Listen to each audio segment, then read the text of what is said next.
Otis Taylor was not like most kids in his high school. He had a passion for music that started at a young age, when he learned to play the ukulele and the banjo. He would ride his unicycle to school while playing his banjo in a suit and tie, attracting attention and laughter from his peers. But he didn't care what they thought. He loved music and he wanted to express himself. Taylor was influenced by many genres of music, but he had a special affinity for the blues. He was drawn to the stories and emotions that the blues conveyed, and he felt a connection to the history and culture of African Americans who created the blues. He also admired the musicians who played the blues, such as Muddy Waters, Howlin' Wolf, and John Lee Hooker. Taylor developed his own style of blues, which he called trance blues. He used repetitive rhythms and melodies to create a hypnotic effect that invited listeners to join him in a musical journey.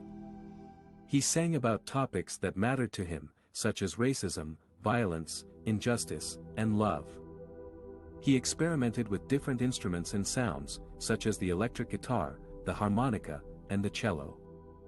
Taylor's passion for music and his unique style of blues shaped his personality and identity. He became a confident and creative person who was not afraid to stand out from the crowd. He also became a rebellious and defiant person who challenged authority and norms. He refused to cut his hair when his school administrators demanded him to do so, because he felt it was part of his self-expression and cultural heritage.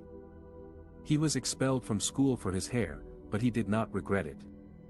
He saw it as an opportunity to pursue his dream of becoming a professional musician. The section you requested is, how the singer faced discrimination and expulsion from his school for having long hair and how he fought for his rights and dignity. Otis Taylor was a student at Manual High School in Denver, Colorado, in 1966. He loved music and had a distinctive style. He wore his hair long, unlike most of his peers who had short haircuts. He did not conform to the expectations of the school administrators, who wanted him to look a certain way. One day, he was given an ultimatum by the school officials: cut your hair or leave. Taylor chose to leave. He was expelled from Manual High School for having long hair. He was 17 years old at the time.